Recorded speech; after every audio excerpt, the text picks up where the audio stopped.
Dean Kimberly Shankman is the Dean of Benedictine College, and she's been here for 14 or 15 years, and she has received her PhD in political science from Northern Illinois University, and very glad that she's come to speak to us. Thank you.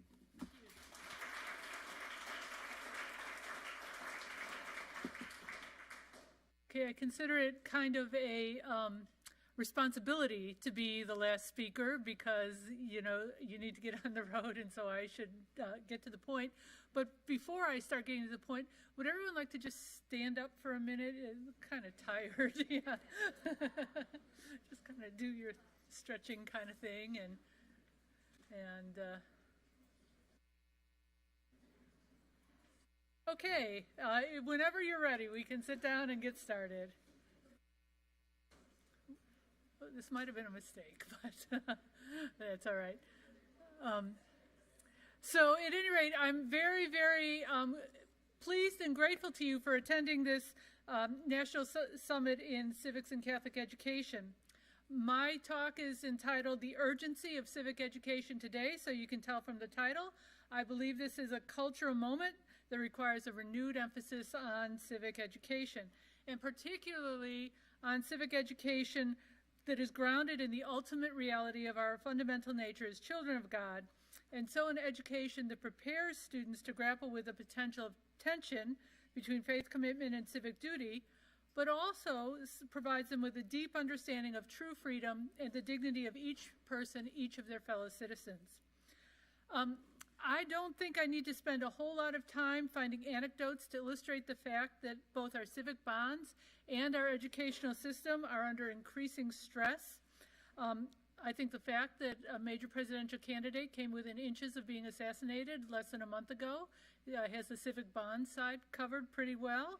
And then the curriculum wars that we see going on in school systems in states around the country show the stress on our educational system. And we see the fruit of this stress, is the stress that has been going on for years and years and even into decades, in the way in which students, when they reach college, and particularly we see it because they get more publicity when they're at elite colleges, seem to have lost touch with basic American ideals of freedom of speech and civic respect. You know, just a few incidents from the last several years. I was very moved. One of the things that kind of galvanized us to really, you know, put the pedal to the metal to get the Center for Constitutional Liberty up and running was that image of all those students at Yale around the teacher, like cursing at him and spitting at him and throwing things because he was defending the right of individual students to choose their own Halloween costume. You know, that seemed a little over the top. The speaker at Middlebury College who was assaulted, and a faculty member was actually injured in that assault because students disagreed with them. You know, we can multiply anecdotes, but the images from last spring with the anti-Semitic assaults in college campuses across the nation is another example of what I'm talking about. And all of these things, I believe, demonstrate the imperative to rescue civics education. I think that the problems that we're seeing today really began decades ago in what was a well-intentioned move to deepen the study of American history and American principles by correcting what was perceived as an unduly jingoistic, you know, triumphalist approach to teaching American history. So the idea was to correct for the fact that any dark aspects of the American historical record have been covered up. But like Martin Luther's drunk who fell off the horse on the left side, was put back in the saddle and so immediately fell off on the right side, the attempt to balance the unduly positive teaching on American principles and values has instead become a platform to denigrate, undermine, and malign the institutions of our government and the social, civic, and moral principles that support them. And I think the 1619 Project, which has been demonstrated by eminent American historians of a wide range of political commitments to be based on actual falsehoods, is perhaps the culmination of this trend. And the fact that this demonstrably false work won a Pulitzer Prize and that the historians who criticized it were themselves publicly castigated illustrates another aspect of our problem. Academic research itself has become weaponized. Research which reaches or even explores conclusions that are odd with prevailing academic attitudes is ignored or denigrated, and those who engage in that research find themselves ostracized with their careers threatened. So this means that the abandonment of American principles is further eroding the basic academic principle of the fearless search for truth. Elite universities become unwilling or unable to provide the tools necessary to undertake a clear-eyed analysis of the problems that face our society. And this situation is made even more dire by the fact that the current generation of students has been buffeted by a series of sweeping changes, altered family structures, technological innovation, and the withering of the basic institutions of civil society that has left them more isolated and unmoored from a sense of civic belonging than any generation in history. And unfortunately, our urgently needed revitalization of civic education is going to take more than correcting a curriculum. It's going to require a renewed understanding of the human person and the nature of reason. This is because our current educational system is based on what Pope Benedict calls the reduction of reason, which leads to what he also calls the dictatorship of relativism. And we can see this, I'm most familiar with colleges, but I think it goes on in high schools too. Much of the discourse is intensely moralistic, but nevertheless the dominant epistemology clings to a distinction between facts and values, and morality is firmly assigned to the realm of values, which is considered completely outside the ambit of reason. The idea that there could be an intellectual foundation for a moral worldview seems almost incomprehensible. So morality has become privatized, no longer an appropriate subject for public discussion or debate. But one of the things we lose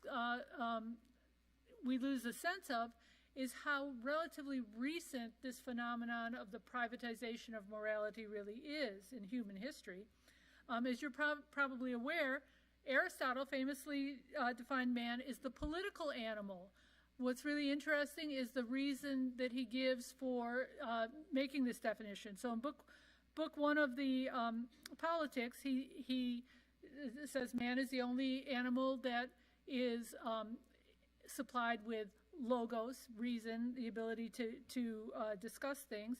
And he says that logos is designed to indicate the advantageous and the harmful, and therefore also the right and the wrong. For it is a special property of man, in distinction from other animals, that he alone has perception of good and bad and right and wrong and the other moral qualities, and it is partnership in these things that makes a household and a city-state. So for Aristotle and Cicero and the many political philosophers and statesmen who followed in their wake, the essence of public life was engagement in ongoing conversation about what the good life is. Morality, in this understanding, is both rational and public. In our current understanding, of course, the search for the guiding principles of life is intensely personal, intrinsically private. The essence of this vision was captured by Justice Kennedy's famous statement in Planned Parenthood versus Casey, where he said, "At the heart of liberty is the right to define one's own concept of existence, of meaning, and of the universe, and of the mystery of human life." This flows from the idea that moral principles are not fundamentally rational, but are rather some sort of quality of heart and will that are not appropriate for public rational analysis. And the reason why we think of it this way is not hard to find. Public arguments about moral principles are difficult to resolve because there's not necessarily a fundamental agreement about what constitutes the appropriate end or goal of public life. G.K. Chesterton, in his work, What's Wrong with the World, emphasized this.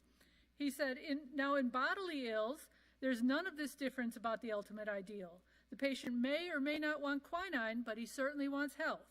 No one says, I'm tired of this headache, I want some toothache, or the only thing for this Russian influenza is a few German measles, or through this dark probation of catarrh, I see the shining paradise of rheumatism.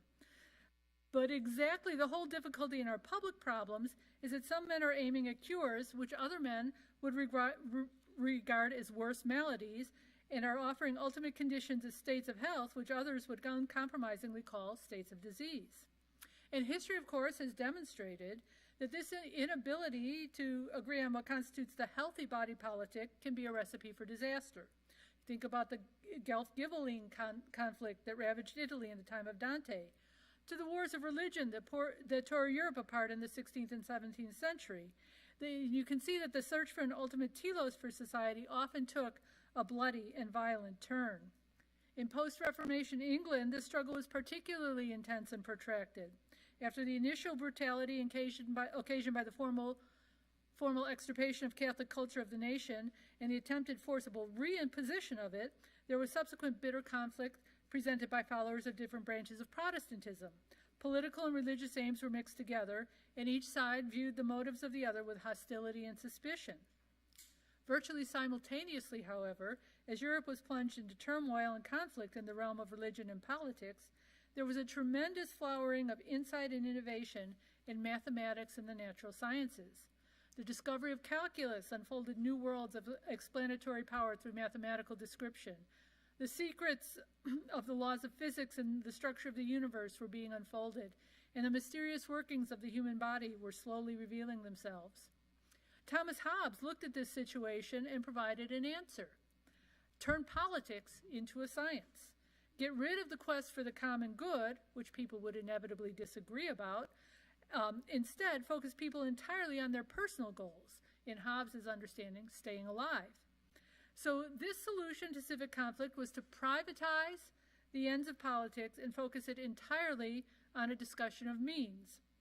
The solution was not, of course, immediately accepted, but over time, the combination of a profound desire for civic peace and growing prestige of science led to a wider and wider commitment to a fundamental distinction between fact and value, and over time eliminated almost completely the idea that our public life can be based on a common quest for the truth and the best way to live. Because understanding truth means going beyond the classification or analysis of empirically verifiable data. Even the very concept of truth in our time has become suspect. The claim that truth is accessible to human reason is viewed with suspicion as potentially dogmatic, judgmental, and intolerant. From today's dominant postmodern perspective, which could be described as relativism on steroids, truth claims are primarily tools for maintaining privilege and power. So this is how we come to see the dark underbelly of the apparently easygoing relativism that marks Hobbes' Enlightenment project. If we cannot have a rational discussion about right and wrong, then I cannot hope to persuade you to change your mind. If we differ on an issue that I believe is truly important, since these positions are not based on reason, but on some quality of heart and will, I can only conclude that there is something fundamentally wrong with you if you disagree with me. So I'd like to illustrate this point by rehashing an incident that took place, maybe almost 20 years ago. It's kind of the precursor to contemporary cancel culture. Way back in 2006, Lawrence Summers, who at the time was the president of Harvard University, was asked to deliver some remarks to discuss the relative scarcity of women in mathematics at elite universities.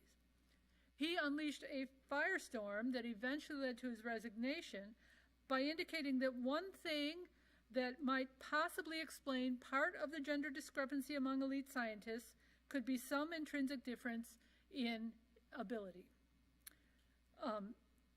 Some intrinsic gender-based difference in ability, I should say. This story was widely reported.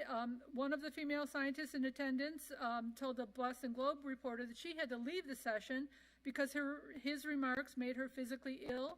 If she would have stayed, she said she would have either blacked out or thrown up. In general, the reaction was not to provide evidence that he was wrong. It was not even to provide evidence that there were other ways that he should have looked at this question. He was castigated for having said something offensive. In other words, ultimately he resigned.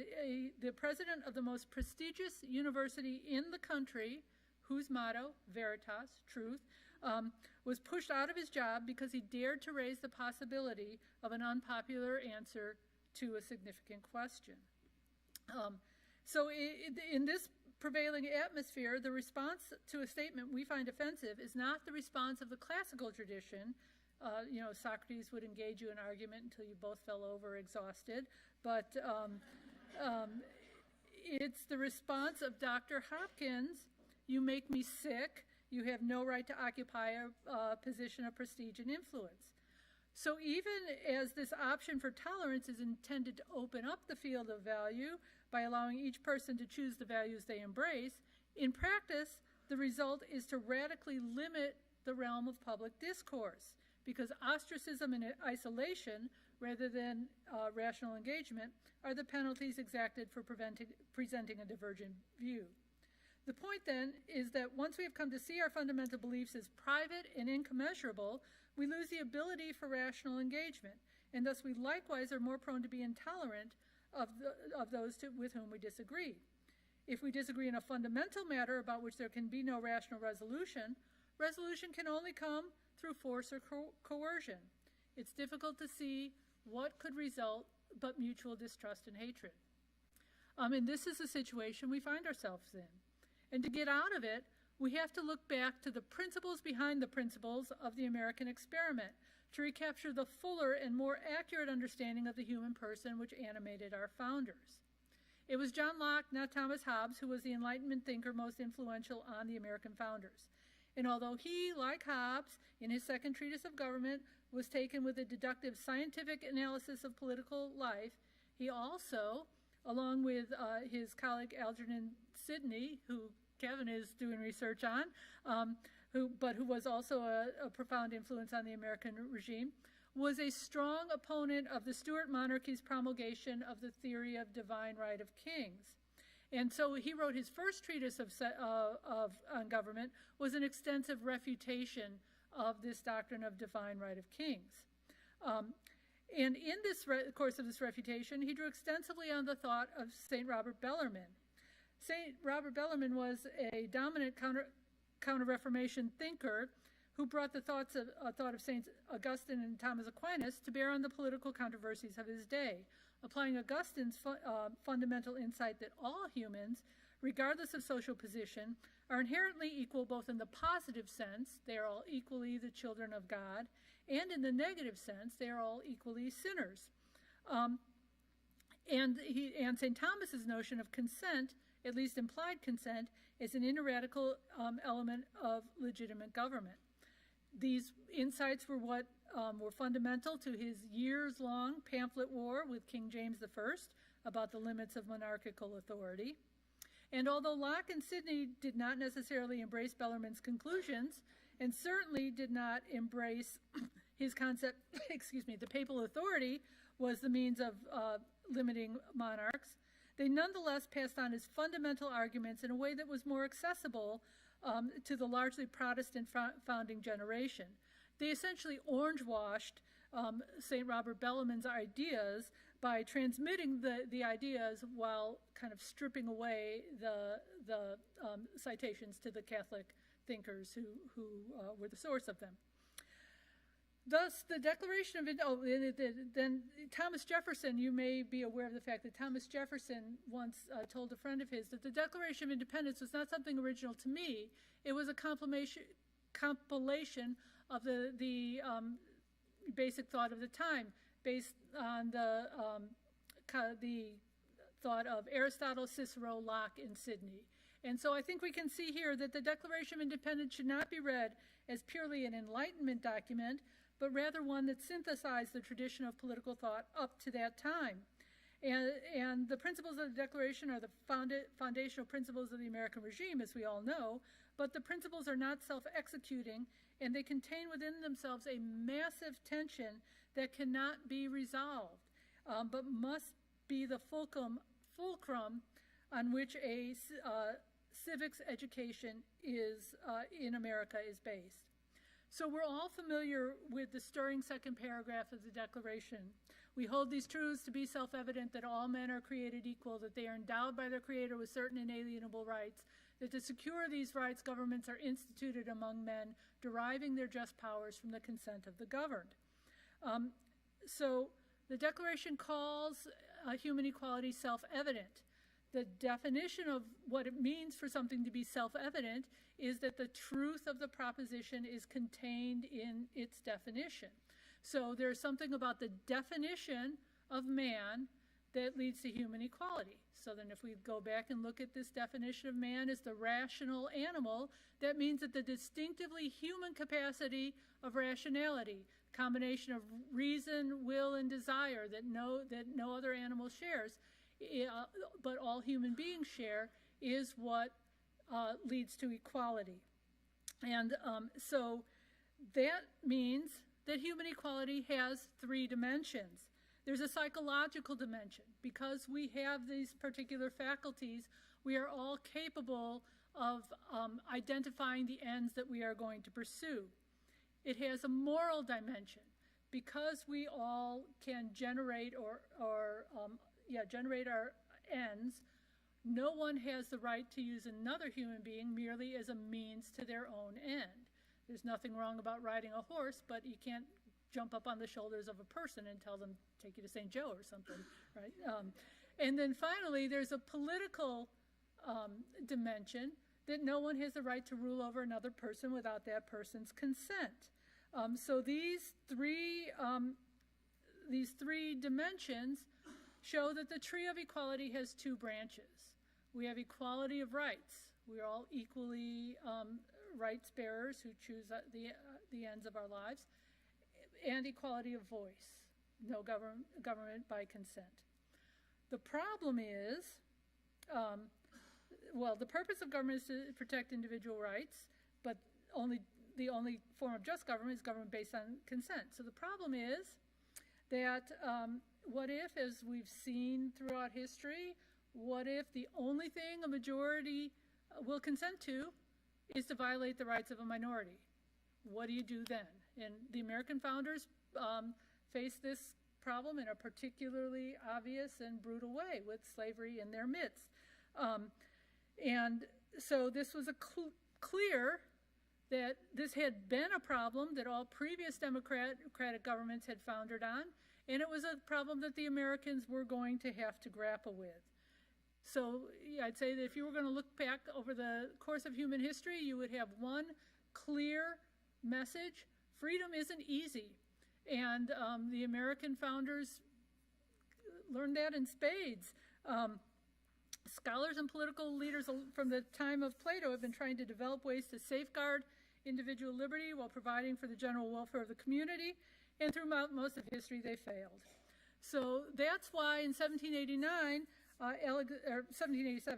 Alexander Hamilton wrote in the Federalist Papers, "It seems to have been reserved to the people of this country, by their conduct and example, to decide the important question whether societies of men are really capable or not of establishing good government from reflection and choice, or whether they are forever destined to depend for their political constitutions on accident and force." In Federalist 51, the best Federalist paper, by the way, James Madison makes it clear that the only way we'll get to a positive answer to Hamilton's question is to devise both appropriate institutional safeguards and to inculcate civic virtue. He points out that the Constitution must evince both a dependence on the people and at the same time protect freedom with auxiliary precautions. And today it may seem, given the issues that we discussed earlier, that adopting the Constitution may not have been enough to pass the test laid out by Hamilton. We might think that our auxiliary precautions, things like federalism, checks and balances, and judicial review, have become co-opted into the polarized political contest, and instead of protecting the stability of the system, are now weaponized into cudgels that whichever side is in power distorts to attempt to gain political advantage. As dispiriting as our fraying political culture looks today, we know that at least once in our history it was even worse, in the run-up to the Civil War. And among many reasons why Abraham Lincoln is known as our greatest president is the fact that he turned the country back to our founding principles, revitalized and deepened our understanding of the role of America in world history, and hence our responsibility to understand and live up to these principles. We all remember his words at Gettysburg, that the Civil War was a test of the possibility of a nation conceived in liberty and dedicated to the proposition that all men are created equal could endure. We know that in his first inaugural, he emphasized that civic friendship was an essential element of self-government, saying, "We're not enemies but friends, we must not be enemies. Though passion may have strained, it must not break our bonds of affection. The mystic cords of memory, stretching from every battlefield and patriot grave to every living heart and hearthstone all over this broad land, will yet swell the chorus of the Union when again touched, as surely they will be, by the better angels of our nature." But I want to look just a little closer at a less well-known speech, his speech at Independence Hall, where he makes the case for the need to understand our basic principles to keep our government worthy of the saving. You may know that in 1859, Abraham Lincoln came to Atchison. This happens to be the furthest west he's ever traveled in his entire life. He came here then because Kansas was an important icon in the fight for freedom and the preservation of American democracy. Just a little over a year later, in February of 1861, as he was on his way from Springfield to Washington, D.C. to be inaugurated, he was asked to stop in Philadelphia to take part in a ceremony. Kansas had been admitted to the Union, and he was invited to be part of the official first flag raising of the Kansas flag at Independence Hall. He did, and then kind of totally unexpectedly out of the blue, he was asked to make some remarks. He had nothing prepared, but nevertheless gave a very brief speech, which turns out to be one of the greatest speeches in American history. He mentioned that he was overcome with emotion at speaking at the location where both the Constitution and the Declaration of Independence had been written. He said that every political sentiment he ever had was drawn from those documents. Then he focused more specifically on the Declaration, and he said, "I have often inquired of myself what great principle or idea it was that kept this Confederacy so long together. It was not the mere matter of the separation of the colonies from the motherland, but that sentiment in the Declaration of Independence which gave liberty, not alone to the people of this country, but hope to the world for all future time." He went on to say, "It was that which gave promise that in due time the weight would be lifted from the shoulders of all men, that all would have an equal chance." And this is the meaning of the Declaration of Independence. It's the promise that Martin Luther King looked back on in his great I Have a Dream speech, the idea that every single person is equal in the eyes of God and therefore in the eyes of the law, that government needs to respect that dignity and safeguard the liberty that allows that dignity to flourish. That is the core of a responsible civics education, and it is understanding this as the fundamental truth that is needed for a revitalized civics education today. In this great speech, Lincoln went on to ruminate about the issues tearing the country apart, in his fear that this great vision of the founding generation would be lost. Referring back to the Declaration, he went on to say, "Now, friends, can this country be saved on that basis? If it can, I will consider myself one of the happiest men in the world if I can help to save it. If it cannot be saved upon that principle, it will be truly awful. But if this country cannot be saved without giving up that principle, I was about to say I would rather be assassinated on this spot than surrender it." So we know that Lincoln was assassinated, largely because he would not give up his principles. His sacrifice, I think, gives all of us Americans who come after him the responsibility to make sure that the meaning of America, hope for the world for all future time, is preserved and transmitted. So the job of civics educators is threefold, and all these folds are hard, but they're all important. First, to ground your education in the broad understanding of human reason that includes moral reasoning. Moral principles are rational, not simply emotional or volitional. Second, to pass on the whole truth about America's past, its principles and its values, that goes beyond facile good guy, bad guy history and deeply explores both the continuity and tension between American principles and the truths of the faith.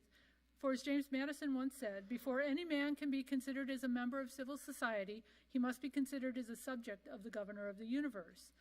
Finally, taking Pope Benedict's reminders that he gave to Catholic educators when he came to America, that Catholic education should be addressed to the formation of the will in addition to the development of reason, taking that to heart, accepting the challenge to inculcate in your students an understanding of their responsibility to make themselves worthy citizens of a republic by learning its principles and accepting the responsibility to respect the rights of others, even when they have significant differences.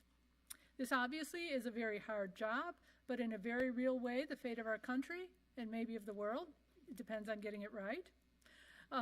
A different noted Republican president, Ronald Reagan, summed up this challenge, and that's his words are what I'm going to leave you with. Freedom is never more than one generation away from extinction. We don't pass it on to our children in the bloodstream. It must be fought for, protected, and handed on for them to do the same. So thank you for being here, and good luck with your awesome responsibilities.